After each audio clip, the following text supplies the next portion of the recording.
February! Nako, kaya siguraduhin lang nakatutok kayo mula simula hanggang dulo dahil isa na namang tiktropa ang mananalo ng instant pa-blessing na 10,000 pesos! Mga tiktropa, alam niyo na ang gagawin. Bilangin lang kung ilang beses lalabas sa inyong screen ang 11:15 na logo. Then, mag-register at ipadala inyong sagot sa aming official promo page. Mula sa mga tama ang sagot, ipaparaffle po namin yan at isa ang mananalo ng instant pa-blessing na 10,000 pesos! But wait! There's more! Hoy. Mamimigay rin tayo today ng Ampaw Blessings. Gusto nyo ba yun, mga tiktropa? Bet nila! But wait then! There's more! Marami tayong pampahappy today, kaya simulan na natin. Kilalanin natin ang mga bisitang mga kasama natin sa balitaan na may masayang hulaan. Narito na ang Celebrity Edition ng Ulo ng mga balita! Thank you! Ayan! Eto na, sobrang nakaka-good vibes itong ating celebrity player today. Kaya naman, bagay na bagay sa kanya ang tawag na Morning Sunshine. Papasukan na natin si... Shaira Diaz! Oh, Can you blow my mind? ganda! Set off my whole body, whole body. Make me sweat, make me harder, make me lose my breath, make me water, make me sweat, make me harder, make me lose my breath, make me water. Dito ka, Shaira, samahan mo naman kami. Ito yung napakaganda. Di ba? At saka, I love your nulo. Ay, thank you. At I saka love yung the ganda niya, hair. parang bawal magkaroon ng kasalanan. Oy, grabe naman, Mama. Kasi yung ganda mo lang ako. Ay, hindi. Binangs nga lang tayo ni Mamang today. Ano ka ba? Hello, Mami Din. Nanonood si Mami Junice. Kamukha ko siya ngayon. Kamusta ka naman, Shaira? Ito, full of energy! Yes!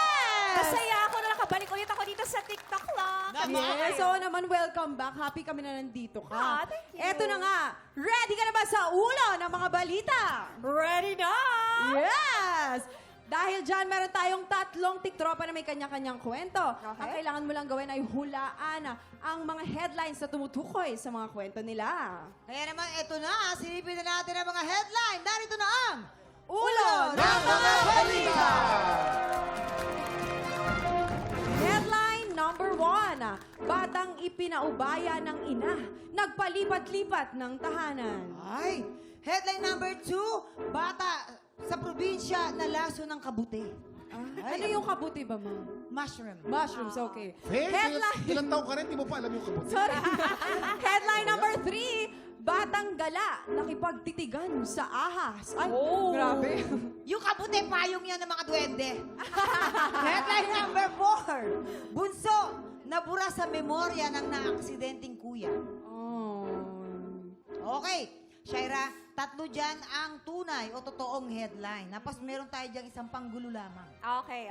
Yes, at bibigyan ka namin agad ng clue tungkol ito sa tiktropa natin na ipinaubaya noon ng kanyang ina. At para may idea ka, ipapakita namin sa iyong eksena kung saan kailangan magpaalam ng nanay sa kanyang anak. Okay. Oh, nakakaloka. Itsura pa lang nung nanay, ha? Kilalanin natin ang ating mga celebrity. Nako, kung ako naman yung anak, ganyan ng nanay ko, talaga namang... Ito na, nakailangan mo i-watch. Simulan na natin sa host ng The Bubay and Tekla Show na 6 years na ngayon. Yes! Bubay! Hello po! Happy anniversary sa Tibat! Sa ibang Yes. baliktad, wait lang. Lights! Camera! Action! Sige, kausapin mo muna yung anak. Mama! Ay, para kayo mag-ina talaga. Bubay, Mama, wag naman! Bubay, Nararamdaman ko rin sasabihin mo eh. gusto ko lang sabihin sa'yo, hindi ka na namin maalagaan. Kasi nga, laging asin na lang yung pang-ulam natin. Nagkakailaw lang tayo pag may dumadaang truck. Eh, Mama, paano na? Sino nang bibili ng mga wig ko? Sino nang bibili ng mga damit ko? Si tita mo. Pero unawain, makinig ka. Makinig ka. Hindi ko kaya. Kakayanin mo yan. Hindi ko kaya. Kakayanin mo yan. Tita, ano pa may papangako ko Okay. sa akin? Ayan. Nakikita mo naman hindi kayang alagaan. Yung nanay nga, sarili, di maalagaan. Oo nga eh, medyo naguluhan ako doon. Ito na- Susunod naman ito, mama, ang hunk actor at model na si Jen Macapagal. O, pag ganyan ang nanay mo talaga, lalayas ako. Nakakatakot yung nanay niya. Ang laki ng mukha! Ang laki ng mukha, nakakatakot! Ang laki ng mukha mo! Sean! Anak, medyo malungkot si nanay. Kasi iwan na kita dito sa tita mo. Kasi hindi kita kayang buhay. Tignan niyo yung itsura ng nanay mo. Pagod na, pagod na. Oo nga na eh. Anak, dito ka naman sa tita mo, ha? Ang laki ng mukha! Ang laki ng mukha! Paano yung buhay ko dito? Tiisin mo lang ako kung nagtitiis. Ikaw na lang ang tito. Paalam na, anak. Nay, huwag naman ganun. Ayaw mo? Cut! Ayaw mo, gusto mo? Cut na, cut na. Yung mga nanay, di ba, scarecrow? Eto na. Eksena na rin ang poging hunk ng Sparkada, Vince Maristella. Action. Anak, lagi mong tatandaan. Mahal na mahal ka ng nanay mo. Bakit mo naman kasi kami iiwan? Di ako mapaiyak. Gusto ko lang Teka lang, iiyak ako. Hindi dyan! Hindi dyan ang iyak! Microphone, Vince. Dugyot. Vince, yung microphone, Vince. Kailangan mo muna na magandang kinabukan. Ginagaling ha? Kailangan ko munang ipamigay ka sa iyong tiyan. Kulang pa ng luha. Sundot uli. Kulang pa uli. Cut! Cut na. Parang ang baboy. Kaya nga. Tiktrawa palakpakan niyo naman sila. Ang gagaling. At saka yung itsura ng mga nanay, parang nababad na paa sa swimming pool. Kaya parang sila yung dapat ipamigay. Ay, grabe. Pamamigay daw kayo. Pero ngayon, Shaira, sa tingin mo, sino sa kanila yung totoong ipinaubaya ng kanyang nanay noong bata pa siya? Kung meron kang idea, ipuwesto mo na Go, sila. Shaira. Okay. Pwesto mo na yan. Sino sa tingin mo? Dapat malakas Diyos kang ko pumutok. naman. Batang pinaubaya Ito? ng ina. Sino kaya yan? Tingin ko si Bubay. Parang nga si Bubay eh. Ikaw ba? Ikaw Naiiyak na si Bubay. Naluluha. Bakit? Bakit? ganito, pinaubaya na agad. Naiiyak ka na. Kitang-kita ko na. Si Vince parang ano eh. Hindi papamigay yan eh. Oo, Ay, eh. bakit yan eh? Oh. Si Vince, laking aircon. Kita mo naman ang kutis. Oh. Laki sa aircon. Hoy, So, anong sinasabi mo si grabe na ba Bubay? kay Bubay? Laking ano? Basta si Vince at saka si Jean, hindi papamigay yan. Promise. Oo nga eh. Si Jean pa lang yung kulay pa lang yan. Oh. Halatang yung nanay pinag-i-sports yan. Oh. Two words. Ano? Sobra kayo. Kay Bubay. Alam mo, para gusto ko si Bubay na lang. Sige. Parang ikaw talaga, Mi, yung ano, pinaubaya. O bahala. Bakit parang nagagalit siya? Sige, sige. Oh, Ayan, doon ka sa number one. Bukas sa number 1, Bubay. Ayan, si Diyan Bubay. ka, Ayan, ma'am. next. Si Vince naman Ngayon, kaya. kay Vince. Ito mga memamayan natin talaga. O game. Si Vince? Tingin ko nalason sa kabutihan. Parang, Batang city yan eh. Batang syudad yan eh. Dinala sa probinsya. Nalason, ng Nagbakasyon. Bakit Sa kabute. nagbakasyon? kabuti. Kinain yung kabuti. ano na lang ikaw, dito sa Batang Gala, nakipagtitigan sa ahas. Sige. Ah, Ay, pwede. Batang Hindi. Gala. Pwede, pwede. Eto, siya pala. Siya ang Batang mukhang Gala. Batang Gala. Ah, sige. Jen. Batang Gala, nakipagtitigan sa ahas na naka-false eyelashes.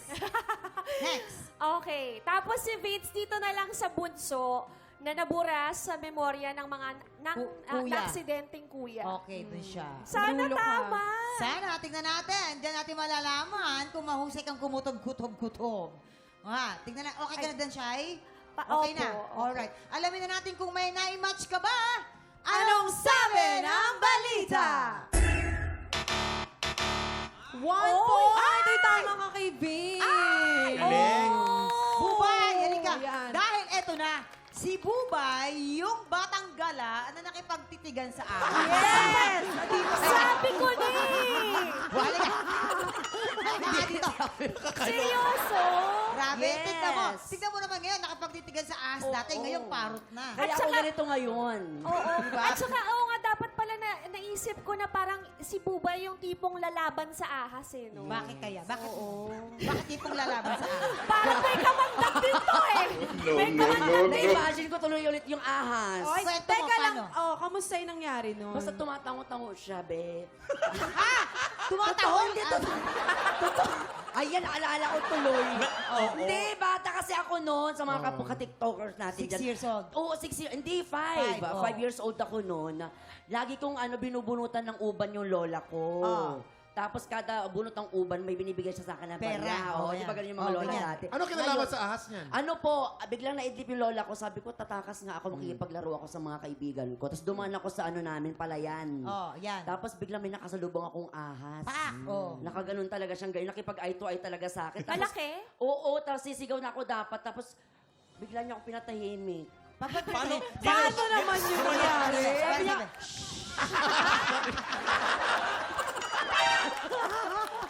kaya sabi ko, ay sorry. Sabi niya, kunyari, ikaw ikaw ako. Oo, di ba umiiyak? Sisigaw ko. Kaya bumalik ako sa lola ko. Alright. Oo, Thank you, Bubay. Thank you po. Salamat. Oo. Eto naman tayo kay Vince. Si Vince. Ay, bunso na nabura sa memorya ng naaksidenteng kuya. Anong nangyari? Kwento mo naman sa Kailan to? Nung 2015 po yun. Tapos, nung araw ni Valentine's pa. And then, ayun, kakaalis ko lang din. Pag uwi ko, wala pa siya. So, nag-iwan pa ako ng food sa kanya. Tapos, pagising ko na lang, walang tao sa bahay. Tinawagan ako ng mom ko na nasa ospital. So, nung akala ko nung una na parang, wala lang, nabalian lang, ganun. Oo. Pero pagdating ko sa ospital, gabi talaga yung Injury, no? Oo. Oh. 1 month din kasi siyang tulog. Hindi siya Okay. Natandaan ka na niya ngayon? Oo, Ayun. natandaan niya na ako ngayon. Siguro mga 2 months siya ako nakalimutan. Sino ka? Tagal Ganun. nun. Oy. Kumusta si Kuya ngayon? Kumusta na siya? Okay naman. Hi, Kuya! Alam ko nanonood ka dyan. Binata pa ba si Kuya? Opo. Naku, Faith! Uy, ano ba? Naku, Faith! Oh, nako. Ayan. Hindi maraming salamat, Thank you, Ben. At si Jean ang... Batang ipinaubaya ng ina, Siya yun. nagpalipat-lipat ng tahanan. Bago ang lahat, ilang kayo magkakapatid, Jean? 3 po kami, tapos ako yung bunso. Okay. So, bakit tayo umabot sa kailangan kang ipabilin sa iba? Oo. Ang nangyari po kasi noon, yung tatay ko noon OFW, pero umabot sa 1 taon na hindi na namin siya nakokontak. So yung nanay ko talagang iniisip niya yung pinaka-best na pwede niya magawa para mag-survive kaming lahat. Oo. Ayun, pinadala ako sa tita ko sa Cebu. And para maipatuloy ko yung pag-aaral ko din doon. Kasi minsan ang mga nanay, meron talagang desisyon na kailangan niyang gawin para sa ikabubuti ng anak. Tama, No? tama. Ang tawag doon, sakripisyo. Pero walang pinakamasakit yung kundi sa kanya yung pinakamasakit na desisyon. Totoo sa kanya yan, yun. Mama. Ang sakit nun para sa kanya. Pero kailangan niyang para mabigyan Para ka ng- magkaroon ka ng May, magandang may tanong lang ako. buhay. Kasi, syempre, masakit yan kahit paano, di ba? Kamusta ang relasyon mo sa nanay mo ngayon? Yes. Ngayon po, Ngayon.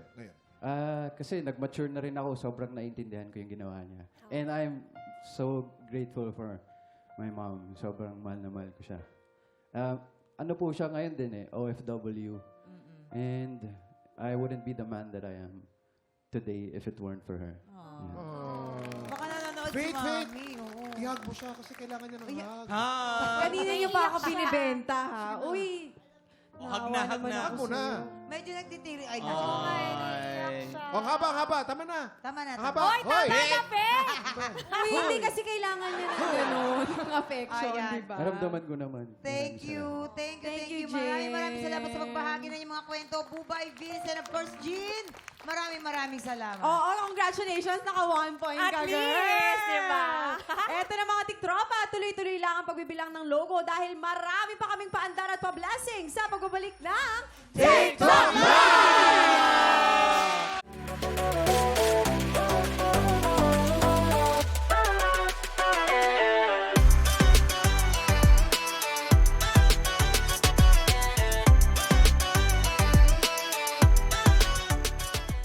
Tik Tropa! Pinanood mo hanggang sa dulo itong video na to? Very good ka!